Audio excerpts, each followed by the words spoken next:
मैं तुमसे श्रेष्ठ हूँ। नहीं, मैं हूँ। तुम्हें वीणा बजाने और नृत्य के अतिरिक्त आता ही क्या है? राजकुल के सदस्यों को युद्ध ज्ञान होना अधिक आवश्यक है। हाँ, बड़ा आया योद्धा। तुम्हें ठीक से तलवार पकड़नी तो आती नहीं है। अच्छा, मुझे सब आता है। चलो कौन श्रेष्ठ है इसका निर्णय इस प्रदा से हो जाए। मेरे साथ अश्वरोहण की चुनौती स्वीकार करती हो? हाँ हाँ चलो, तुम्हें दिखा भी दूंगी कि मुझे वीणा बजाने के अतिरिक्त बहुत कुछ आता है। सावधान रहिएगा राजकुमारी। हाँ।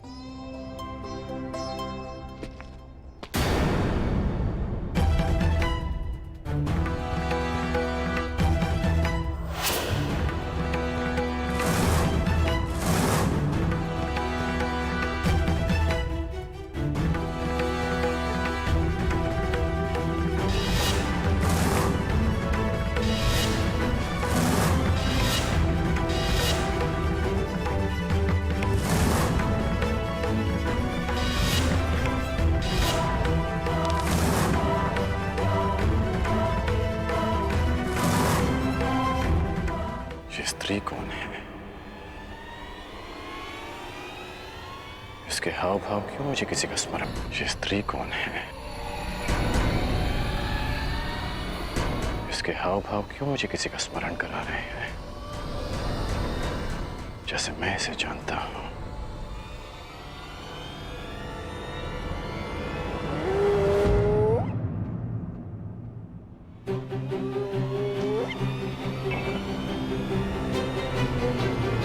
कर्ण,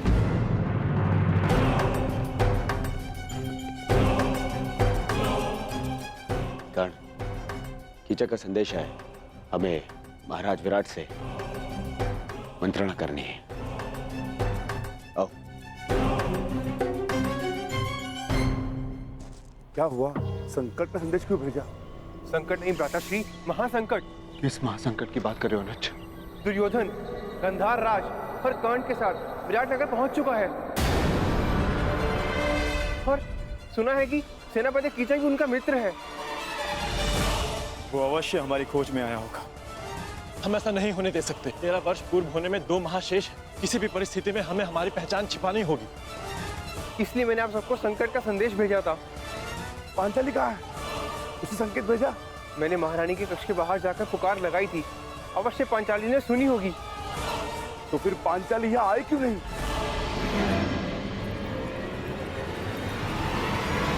सैरंध्री, राज्यसभा में कुछ अतिथि आए हैं। उनके स्वागत के लिए पात्र वहाँ रखवाने हैं। क्षमा करना, मुझे कुछ विशेष कार्य से जाना है। सहायता करो ना सैरंध्री। अचानक से वो लोग आ गए और दास कम पड़ गए हैं।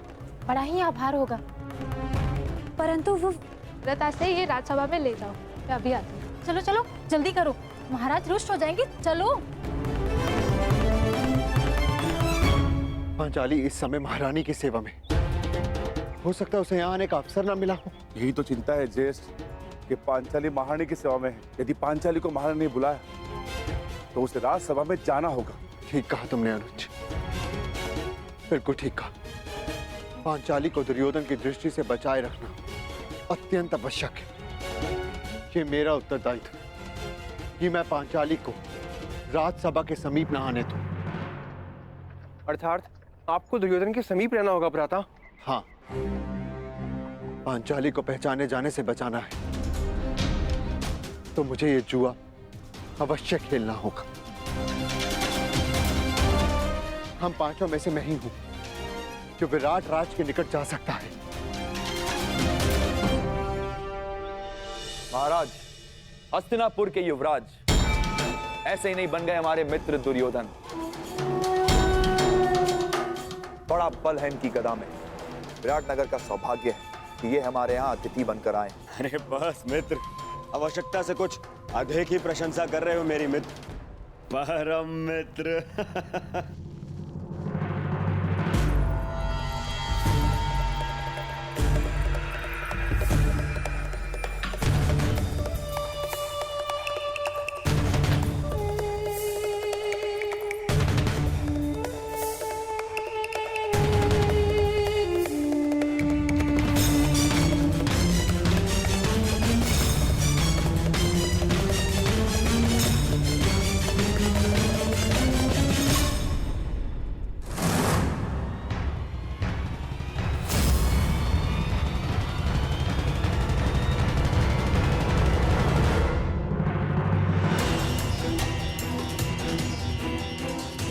कहाँ जा रहे हो भीम?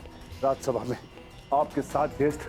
नहीं भीम, तुम सदा अति चिंतित और अति उत्साही हो जाते हो और ये दोनों ही अवस्था हमारे लिए घातक है। यदि पांचाली राजसभा में तो उसकी सुरक्षा का उत्तरदायित्व मेरा है भीम। तुम बस सतर्क रहो। जाओ, जाकर रसोई घर में मेरे लौटने की प्रतीक्षा कर। मैं वहां पर पहुंचता हूं। बस सावधान रहना, सावधान। ज्येष्ठ, सदा प्रतीक्षा ही तो करता रहा हूं मैं। हस्तिनापुर की राजसभा में आपके विजय की प्रतीक्षा करता रहा। परिणाम क्या निकला आप स्वयं जानते हैं। मैं अपनी भूल स्वीकारता हूं भीम, परंतु कभी कभी आक्रामक होने के स्थान पर पीछे हट जाना ही श्रेयस्कर होता है भीम। हस्तिनापुर की राजसभा में जो कुछ हुआ उसके प्रतिकार के लिए लगभग 13 वर्ष हमने कष्ट सहे हैं भीम, और पांचाली ने भी। यदि तुम इस समय दुर्योधन के समक्ष प्रस्तुत हुए तो हमारी 13 वर्षों की तपस्या भंग हो जाएगी भीम। हमने प्रतिज्ञा ली, हमें हमारी प्रतिज्ञा पूर्ण करनी है। तुम चिंता मत करो, मैं सब कुछ संभाल लूंगा भीम। मुझे आप पर विश्वास है ज्येष्ठ। मैं अवश्य प्रतीक्षा करूंगा, परंतु इस बार मैं शांत नहीं रहूंगा। यदि दुर्योधन ने कोई भी कुचक्र रचा तो शपथ है अपनी प्रतिज्ञा की, भीम प्रस्तुत होगा, चाहे फिर से 12 वर्ष का वनवास क्यों न भुगतना पड़े।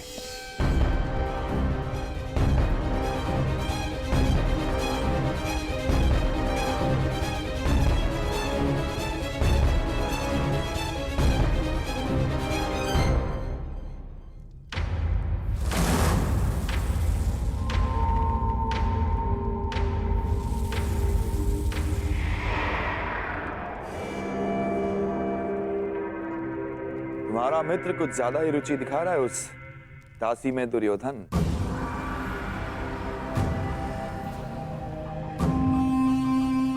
यदि ऐसा है तो युवराज के लिए इससे अधिक प्रसन्नता की बात क्या हो सकती है सेनापति कीचक।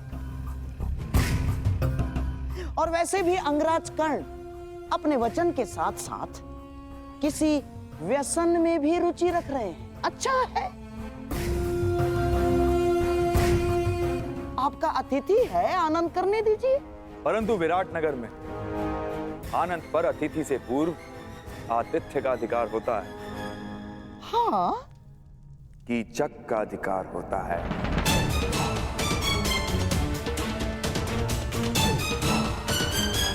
है ना राजा? दासी, तुम पहले हमारे समक्ष आओ।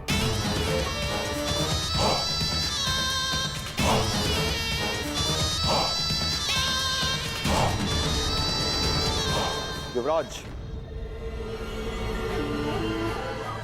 दासी, पहले हमारे पांव धो। सुना नहीं दासी? सेनापति कीचक पुकार रहे हैं।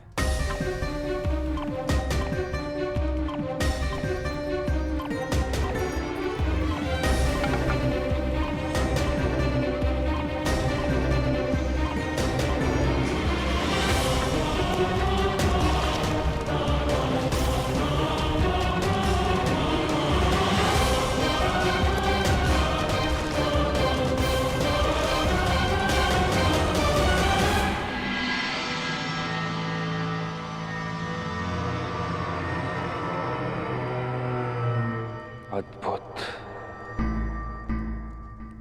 मेरे राज्य में इतना सुंदर भोग्य है और मुझे ज्ञात ही नहीं।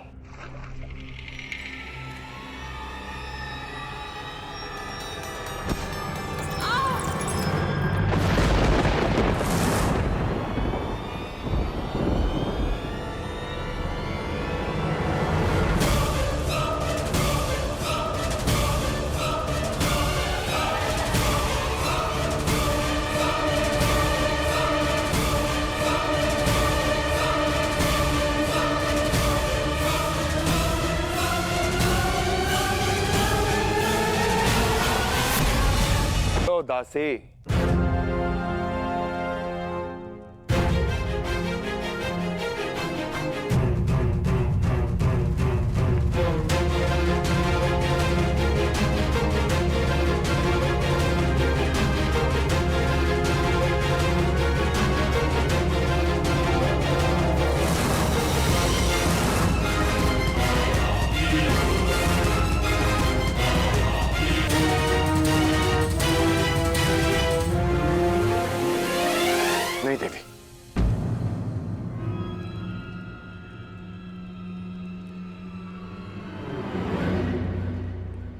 मेरी दृष्टि में स्त्री इतनी हीन नहीं हो सकती कि उसे पुरुष के चरण धोने पड़े,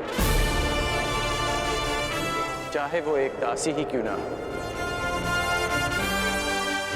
क्षमा कीजिएगा देवी, परंतु मैं अपने चरण स्वयं धो सकता हूं।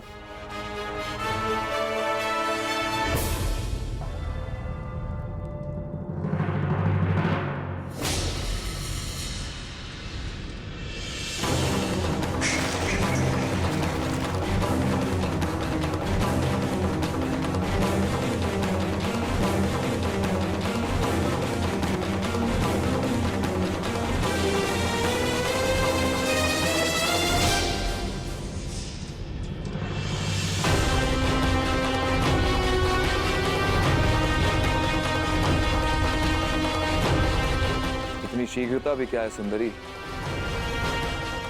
अपना नाम तो बताती जा।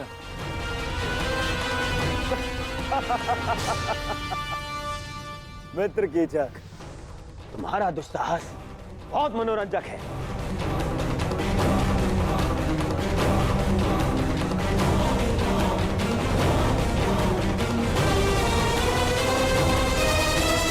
सूर्य अपना तेज सारे संसार में बांटता है, चंद्रमा अपनी शीतलता सबको देता है। फिर तुम क्यों अपना मुख मुझसे छुपा रही हो सुंदरी? एक बार और इसे देखकर आनंदित होने दो। भयभीत हो? हाँ, वो तो यहां सभी हैं मुझसे। कोई बात नहीं, मैं तुम्हारा भय अभी दूर किए देता हूं।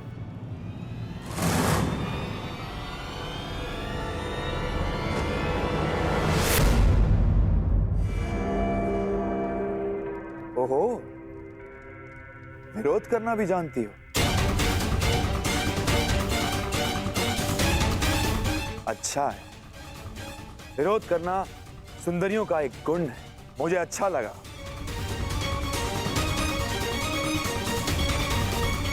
कीचक,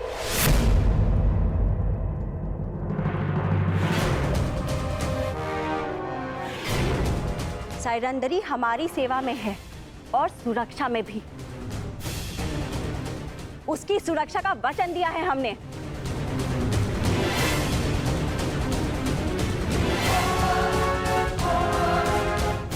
सैरंध्री,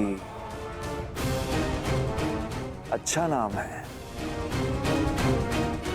जाओ सैरंध्री।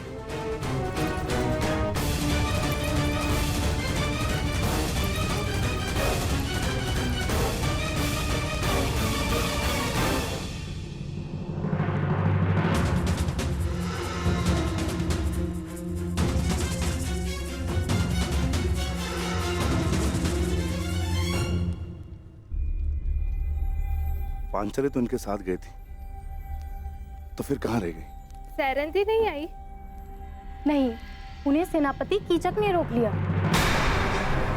अब न जाने क्या होगा। सेनापति कीचक की दृष्टि जिस स्त्री पर पड़ती है उसे वो मैला करके ही छोड़ता है। क्षमा करना ज्येष्ठ, परंतु अब मैं अपना वचन नहीं निभा पाऊंगा।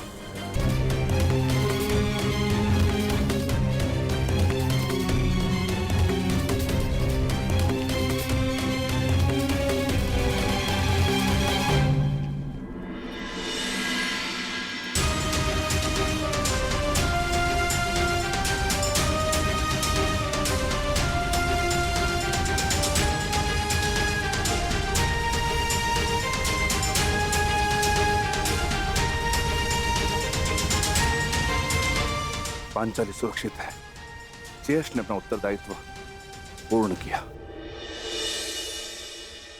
मित्र दुर्योधन, मैं तुम्हें हमारी सेना के महत्वपूर्ण पदाधिकारियों से मिलवा देता हूं। ये तुम्हारा मंतव्य पूरा करने में सहायक सिद्ध होंगे। आओ।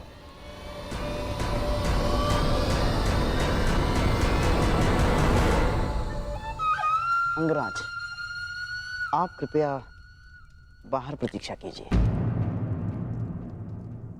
मैं युवराज की सुरक्षा में आया हूं।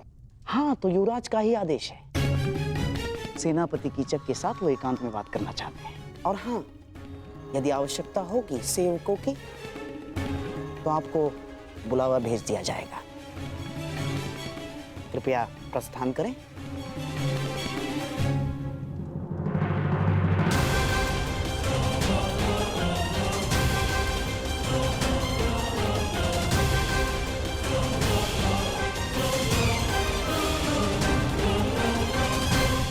मित्र, हमने उन पांडवों को हर स्थान, हर दिशा में ढूंढा है। केवल विराटनगर शेष है। यदि तुम्हारी सहायता ना मिली तो 2 माह पश्चात ही हस्तिनापुर पर महायुद्ध का संकट मंडराएगा और वो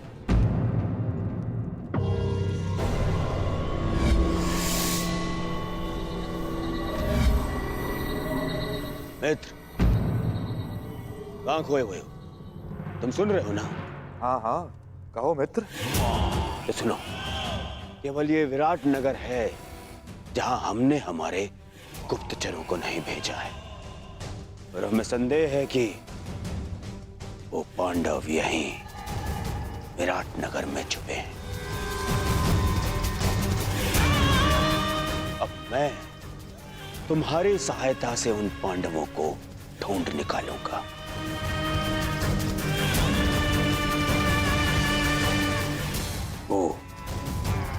वो 5 पांडव महातेजस्वी हैं। यदि दृष्टि रखोगे तो पहचान लोगे। और वो द्रौपदी का रूप तो किसी घूंघट में भी नहीं छुप सकता।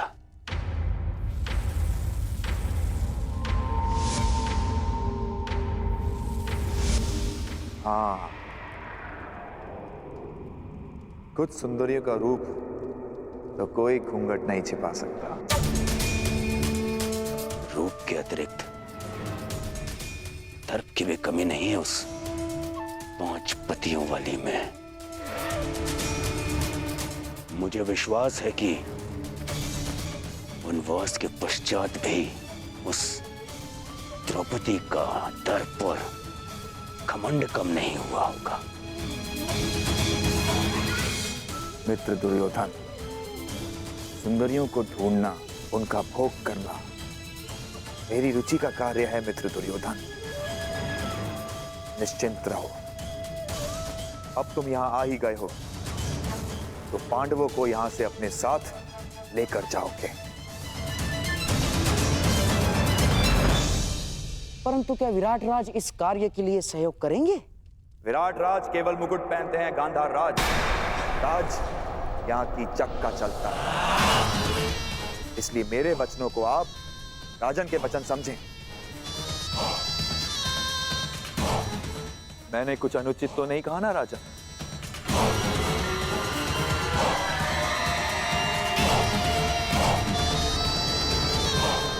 अब उस सुंदरी को ढूंढने का कार्य मैं पूर्ण करूंगा।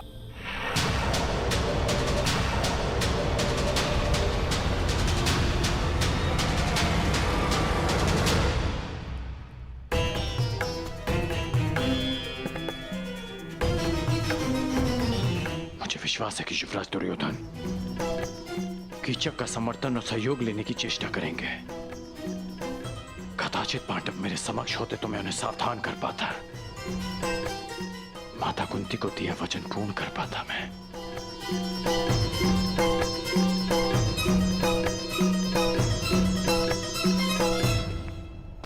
समझ में नहीं आता कि दुर्योधन यहां आया क्यों है।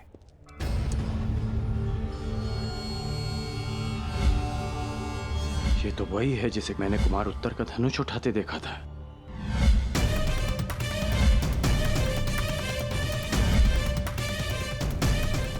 ये इस बात ही छिपकर किससे और क्यों बात कर रही है? क्यों हर बार मुझे अनुभव होता है कि मैं इसे जानता हूं।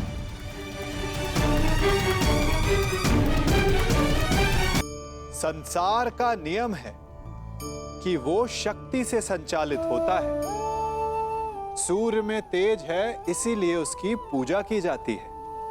चंद्रमा में आलोक है इसीलिए उसे रात्रि का देव माना जाता है। शक्ति से सभी आकर्षित होते हैं, परंतु कभी कभी यही शक्ति समस्या का कारण भी बन जाती है, क्योंकि शक्तिशाली वो भी हो सकता है जिसका मंतव्य शुभ ना हो, जिसका मन बुरा हो। और ऐसे में यदि उस शक्ति के प्रति संतान का आकर्षण बढ़ जाए तो माता पिता क्या करें? माता पिता का कर्तव्य यही बढ़ जाता है। इसलिए बालकों को सिखाएं कि वास्तविक शक्ति वही है जो शुभ करे, जो विकास करने में सक्षम हो, विध्वंस में नहीं। शक्ति का उचित प्रयोग करना ही बालकों को सिखाना माता पिता का धर्म है।